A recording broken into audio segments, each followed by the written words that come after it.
Assalamualaikum warahmatullahi wabarakatuh. Ketemu lagi dengan Dimas Jaya Putra. Seperti biasa, hari ini kita mereaksi sebuah video yang disampaikan oleh Bima Aryo, seorang politisi PDI berkaitan dengan anggota atau caleg dari PDIP tidak akan dilantik ketika tidak bisa menemukan kejadian penyebab antara perolehan suara partai dan suara pilpres ini tidak linear, artinya jauh menyimpang atau jauh ya nilainya. Sehingga kalau dilihat persentase, PDI mendapat kurang lebih 16-17% ya. Kemudian kok suaranya pilpres tidak sebanding dengan anggota koalisi ya. Ada Perindo, ada P3 ya, ada Hanura dan sebagainya. Oke, kita ikuti, nanti kita reaksi bersama-sama. Terus dengan pileg itu harus sama, bahkan harus lebih. Tapi sekarang menunjukkan bahwa suara pileg lebih tinggi dibanding. Ya masalah kan?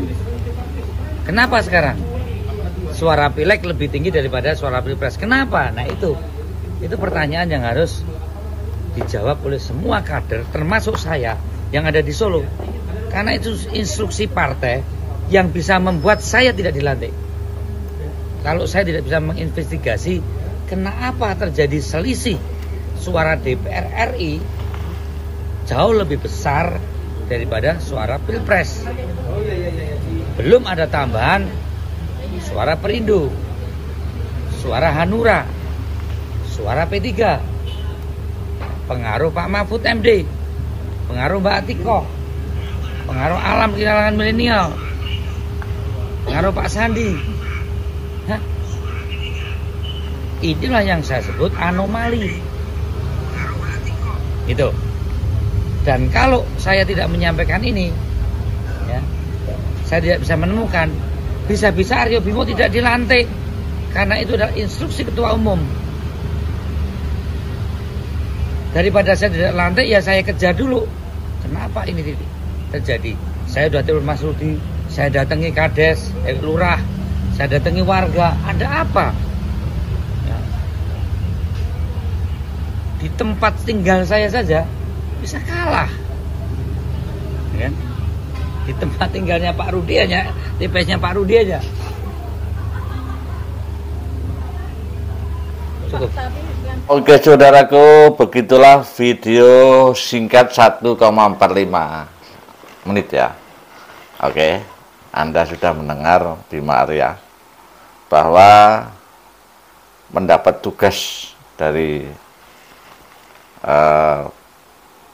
Bu Mega, instruksi dari pusat, kalau tidak bisa mencari tidak akan dilantik. Coba kita analisa bersama-sama. Yang pertama, tadi Bima Aryo sudah menjelaskan bahwa di tempatnya saja, di tempatnya dia tinggal, tempatnya saja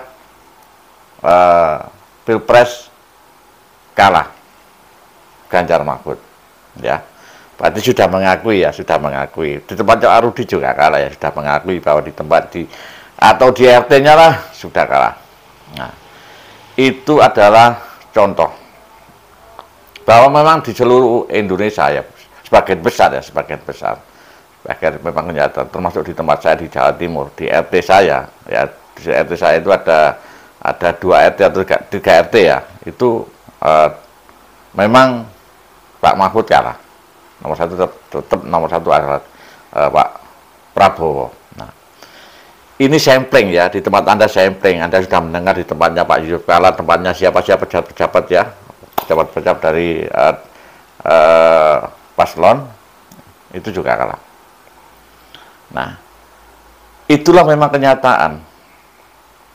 Jadi apa yang disampaikan pengaruhnya dari P3, pengaruhnya dari Perindo, pengaruhnya dari Bu Atiko, pengaruhnya dari Pak Mahfud, pengaruhnya dari Sandiaga Uno, ini tidak ada pengaruh ketika di lapangan menurut kenyataannya. Jadi apa yang di lapangan itu bahwa memang kalau legislatifnya ya, calon itu tetap memang dicoblos seperti PKB itu ya, suaranya bagus, tapi di Jawa Timur jeblok. Tapi suara partai tetap ya, suara partai tetap. Tapi mereka rata-rata ketika ditanya jawabannya, ini jawabannya ya, ini jawaban Chandra. Kalau soal caleg, maka memilih sesuai dengan instruksinya seperti biasa. Kalau orang PKB nyoblos PKB, kalau orang PDI nyoblos PDI. Ini soal caleg. Tetapi soal pilpres itu beda lagi. Beda lagi, jadi milihnya bebas. Nah, ini yang sekarang tadi disebutkan anomali, kejadian luar biasa. Jadi orang PDI, ya, orang PKB, atau orang Perindo, belum tentu pilihnya Pak Ganjar. Kalau legislatifnya, partainya pilih. Pernah suatu ketika saya mewawancarai atau menanya pada seseorang ya, yang pegawai rendahan jamnya, gimana untuk hari ini milih siapa? Ya PDI ya gitu. Nek presiden pilih siapa? Prabowo. Nah ini loh, kok partainya pilih PDI, kok presiden pilih Prabowo? Loh, partai dengan presiden kan beda. Nah, ini adalah orang bawah. Saya kasih contoh orang bawah seperti ini kejadiannya. Jadi yang disampaikan oleh Bima Arya bahwa pengaruhnya si A, pengaruhnya si A, si B, si C, si D tadi, memang nggak dampak, ya, nggak dampak. Ini memang anomali, ini memang kejadian luar biasa untuk tahun ini. Bukan berarti orang PDI pasti milih Ganjar. Kalau partainya tetap milih PDI, ya.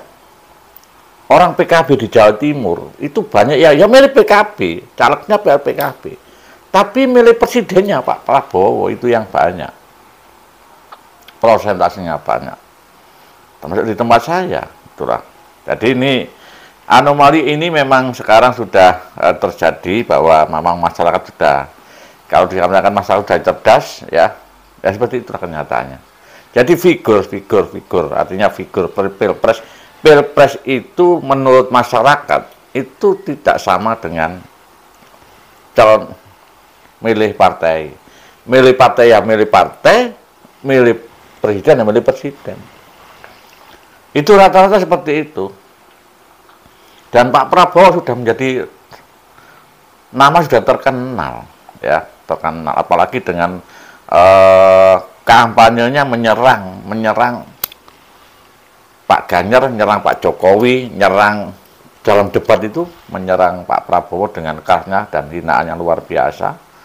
Dan itu dampaknya luar biasa Pak Arya Bima ya. Jadi Anda tidak salah kalau sekarang PDI mendapat 16% sampai 17% dalam kepartian. Itu sudah bagus Pak. Ganjar dapat itu sudah bagus. Berarti sudah seimbang dengan suaranya PDI. Dengan suara si A, si B tadi itu nggak dampak Pak. Itu aja PDI yang militan itu tadi, PDI militan, milih PDI ya milih Ganjar, ini yang militan. Yang secara global tidak Pak. Jadi 17% itu termasuk persentasenya sudah bagus itu loh ya. Itulah kalau menurut pendapat saya seorang kreator, seorang masyarakat ya, netizen ya jelas akan berbicara bahwa memang segitu. Tanyakan di mana saja Anda punya teman, di mana saja lah, di sana punya teman di daerah mana, tanyakan siapa nomor 1 di TPS, Anda akan merasa itu betul. Dan kecurangan itu tidak masuk dari struktur Pak. Mungkin ada kecurangan tapi berapa. Jadi tanya, jadi jangan tanya hanya sebagian di mana. Tanya seluruh secara rata-rata. Ya, nggak ada kecurangan. Semua punya saksi, Pak. Punya rekapnya, ditulis pulang bahwa siapa berapa dapat. Jadi kecurangan itu mungkin ada, tapi sama-sama di sini juga pernah, ini juga pernah. Tapi sangat kecil sekali. Persentasenya sangat kecil. Tapi kenyataannya memang rata-rata, termasuk Pak Arya Bima tadi sudah mengakui di tempatnya saja TPS kalah. Di tempatnya di Bu Megawati, TPS-nya juga Bu Megawati kalah. Walaupun kalah dengan Amin. Oke, terima kasih.